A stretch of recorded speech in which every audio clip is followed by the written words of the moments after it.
and they protested and they complained and they overthrew the monarchy. They got the royals' heads chopped off. Hello YouTube, and welcome to this week's video, which is on a question that I get all the time, which is why do French people complain so much? It really is a French cultural marker. They're known as complainers. And the French know it too, don't worry. I mean, they joke that their national sport is complaining and grumbling around anything from politics to taxes to transport to daily life. I mean, it's all fair game in France, and it is just a part of daily life when you're living there. And what I love the most is that the French even complain about how much they complain. It's kind of meta. So in this video, I want to cover why I think the French are complaining so much, and if this really means that they are as negative and pessimistic as the cliches have us believe. And it is true that when I was learning the French language, I noticed that there was a huge focus on your ability to be able to negate, to be able to critique, really examine things and pull them apart. So even if you go to a show that was quite excellent, you might say, oh, it's pas mal, you know, not bad. Mais par contre, le seul truc c'était, you know, like, but, however, the only thing was, and then that's your cue to collectively discuss everything that was wrong with it. And the fact that language fluency is so linked to cultural understanding is one of the reasons I'm very happy to talk about this video's sponsor, Babbel. So Babbel is an app that can get you speaking in real life situations after just a few hours of practice. And it's really fantastic for anyone who wants to advance their language learning for reasons like travel, or maybe you're going to live abroad, or maybe you're going to work abroad, or maybe you just want to relate better to your foreign partner's family or a foreign friend. I mean, there's something at every level, and there's different topics that could appeal to a whole range of different people. And it's actually the app that my French mother-in-law is currently using to learn English to prepare her for her big trip to New Zealand next year, which we're really excited about. So not only is it the #1 language learning app in the world, and it currently offers 14 different languages you can learn, but it's really focused on having real life conversations. So it gets you learning the vocabulary and the grammar skills that you can actually use in practical situations. And what I loved the most about Babbel when I was using it to learn French is that I could do it on the go, okay? It was whenever, wherever, mobile, desktop. So if I only had 5 minutes before a meeting started, I could use it. I could use it on the metro. The lessons are really bite-sized, so they're only about 10 to 15 minutes long each. And so you really can fit it into your schedule at any time. And what's cool is that your progress is always synced across your devices. So if you start on your mobile and then switch to desktop, it will just pick up where you left off. And even though speaking a language with real people is obviously incredibly important,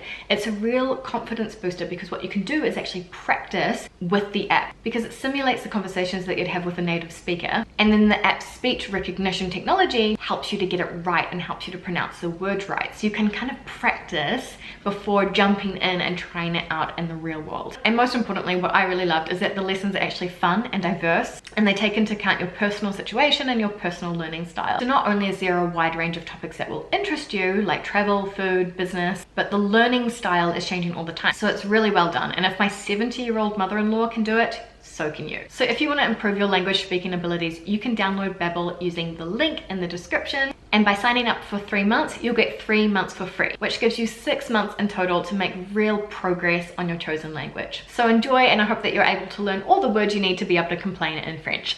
Okay, so back to the complaining thing in France. So here are some of my theories. So firstly, for the French people, complaining is actually their version of small talk.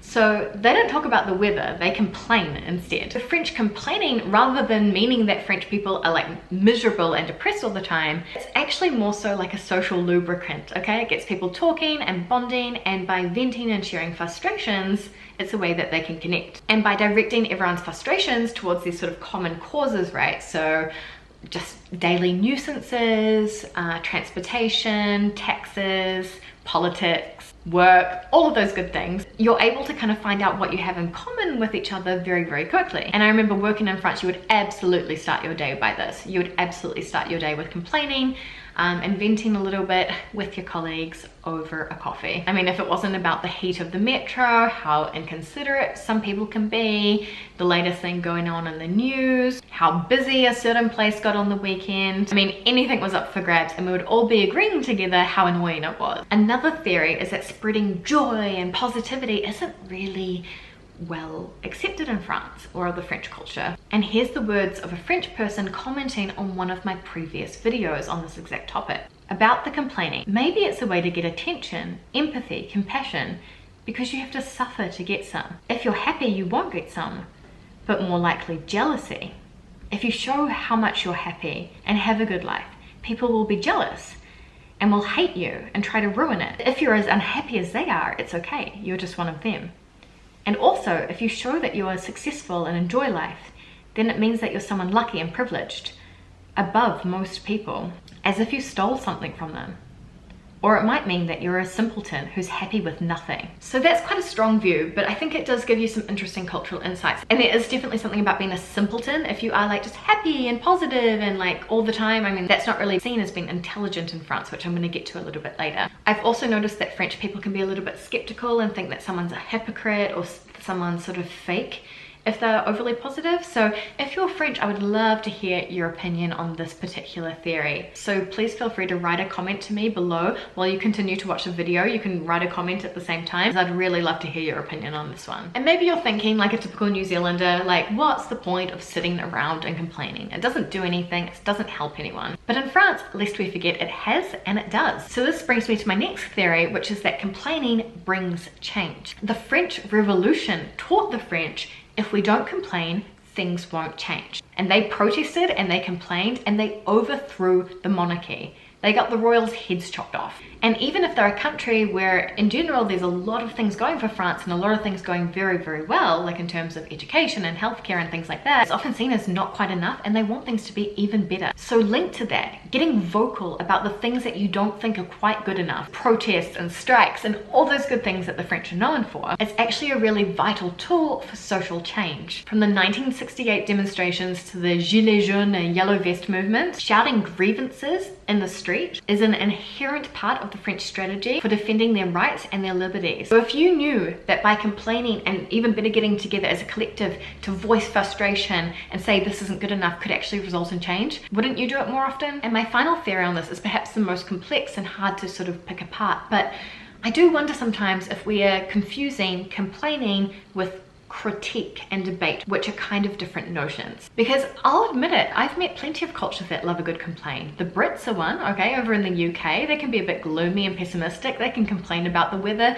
till the cows come home. So why do French people have the title as being the biggest complainers? And I think it's because we quite often see them picking things apart, but maybe more from a critical analysis standpoint. Because I haven't met a Frenchman yet who doesn't love to play devil's advocate on a topic and bring out all the various views and perspectives and negation to one truth, right? One way of seeing the world. And in fact, their education system encourages this. They learn to structure any argument around the des, antides, synthèse. So what's your thesis, your proposition, what's the antithesis of that, and then how do you summarize? So they're very, very used to discussing the positives of something, but equally all of the downsides and the negatives as well. So they're very, very much used to providing a balanced perspective and often ending on that negative note. So due to this, some argue that the French ability to critique and complain and so on isn't actually pessimism, but more so complexity in the French way of thinking, that the French thinking is perhaps a little bit richer, a little bit nuanced, and perhaps more profound. And it's very much linked to famous philosophers in France, right? Victor Hugo, etc. I mean, it's a country that's been born out of philosophical thinking, and philosophy classes are very commonly taken all throughout school, even if you're doing a more technical focus, even if you have a more technical scientific focus, you'll still have to do philosophy. And it's all about grooming that way of thinking and questioning and doubting and all of that kind of thing. Very much linked to the education system, there's also this eternal quest for excellence in France. And so when you're growing up there, people will tell you, good job, but you could have done this, this, this, this, and this better. And there's just this feeling like you've never done enough and it could always be better. And it's very much prevalent in the workplace as well. That's exactly my experience that I had as well, is that whatever I deliver, it could never be perfect. There'll always be a list of things to change, even if what you deliver is excellent. So I've talked about the grading as well in French school system, is that the grading can be quite harsh, right? So getting a 13, 14, 15 out of 20